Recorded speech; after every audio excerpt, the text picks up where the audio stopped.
നമുക്കിന്നേ നമ്മുടെ ചെമ്മീനും അതുപോലെ കടച്ചക്കയും കൂടി വറുത്തരച്ച് വെക്കുക ചെയ്യണം കേട്ടോ. അപ്പോൾ അതിന് വേണ്ടിയിട്ട് ചെമ്മീൻ, കടച്ചക്ക, ഇഞ്ചി, പച്ചമുളക്, കറിവേപ്പില, സവോള, കുറച്ച് ഉപ്പ്, കുറച്ച് മഞ്ഞൾപ്പൊടി ഇട്ടിട്ട് കുറച്ച് വെള്ളത്തിൽ നന്നായിട്ടൊന്ന് വേവിച്ചെടുക്കാം കേട്ടോ.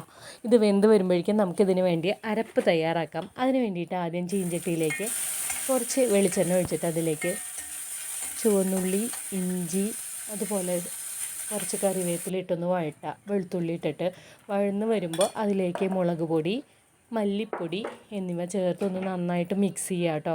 ഇതെന്താണിത് ചെയ്യണതെന്ന് വെച്ചാൽ നമ്മൾ ഓൾറെഡി നാളികേരം വറുത്ത് വെച്ചിട്ടുണ്ട്, അത് കാരണമാണ്. അല്ലെങ്കിൽ നാളികേരത്തിൻ്റെ കൂടെ ഈ ഐറ്റംസൊക്കെ ഇട്ടിട്ട് ഒരുമിച്ച് വറുക്കാണ് വേണ്ടത്.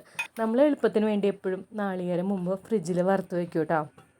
അപ്പോൾ നമ്മുടെ മുളകും ആ മിക്സൊക്കെ നന്നായി മൊരിഞ്ഞ് വന്നപ്പോൾ വറുത്ത് വെച്ച നാളികേരം അതിലിട്ടിട്ട് മിക്സ് ചെയ്തു. ചൂടാറിയതിന് ശേഷം നന്നായി അരച്ചെടുത്തു കേട്ടോ. അപ്പോഴേക്കും നമ്മുടെ കടച്ചക്കയും അതുപോലെ ചെമ്മീനൊക്കെ നന്നായി വെന്ത് വന്നിട്ടുണ്ട്. അതിലേക്ക് അരച്ച് വെച്ച നമ്മുടെ കൂട്ടുണ്ടല്ലോ, മസാല, അത് അതിലേക്ക് ചേർത്ത് നന്നായിട്ടൊന്ന് മിക്സ് ചെയ്യുക കേട്ടോ. പിന്നെ ഇതിലേക്ക് വേണ്ടത് കുറച്ചൊരു പുളി വേണം.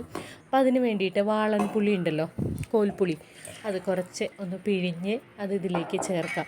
ഇൻ കേസ് വാളൻ പുളി ഇല്ലെങ്കിലും കുഴപ്പമില്ല. നമ്മൾ വേവിക്കാൻ വെക്കുമ്പോഴേ അതിൻ്റെ കൂടെ, അതായത് നമ്മൾ ചെമ്മീനും കടച്ചക്കയൊക്കെ വേവിക്കാൻ വെക്കുമ്പോൾ അതിൻ്റെ കൂടെ 1-2 തക്കാളി പുളിക്ക് വേണ്ടി ഒന്ന് അരിഞ്ഞിട്ടാൽ മതി വേവുന്നതിൻ്റെ കൂടെ. അപ്പോൾ പിന്നെ വേറെ പുളി പിഴിഞ്ഞൊഴിക്കേണ്ട ആവശ്യമില്ല കേട്ടോ. അങ്ങനെ വെള്ളമൊക്കെ ഒഴിച്ച് നന്നായിട്ട് ഇനിയൊന്ന് തിളച്ചൊന്ന് യോജിച്ച് വരണം കേട്ടോ. അപ്പോൾ ഉപ്പൊക്കെ കറക്റ്റായിട്ടുണ്ടോ എന്ന് പ്രത്യേകിച്ച് ശ്രദ്ധിക്കണേ. അതിന് ശേഷം നന്നായിട്ടൊന്ന് മിക്സ് ചെയ്യാം. നമ്മൾ ആദ്യം ഒന്ന് നോക്കിയപ്പോൾ കുറച്ച് പുളിയുടെ കുറവ് തോന്നി. അപ്പോൾ കുറച്ചും കൂടി പുളി അമിച്ച് പിഴിഞ്ഞൊഴിക്കുകയാണ് ചെയ്തത് കേട്ടോ. നന്നായി തിളച്ച് വന്നിട്ടുണ്ട്. പിന്നെ ഇതിലേക്ക് നമ്മുടെ ചുവന്നുള്ളിയും കറിവേപ്പിലയും വെളിച്ചെണ്ണയിൽ താളിച്ചിട്ട് അത് ഇതിലേക്ക് തട്ടി കൊടുത്താൽ നമ്മുടെ ചെമ്മീനും കടച്ചക്കയും വറുത്തരച്ച് വെച്ചത് റെഡി ആയിട്ടുണ്ട് കേട്ടോ. നല്ല ടേസ്റ്റാണ്. ചോറിൻ്റെ കൂടെയും ചപ്പാത്തിയുടെ കൂടെയൊക്കെ കഴിക്കാനായിട്ട് എല്ലാവരും ഇത് ട്രൈ ചെയ്യണം കേട്ടോ.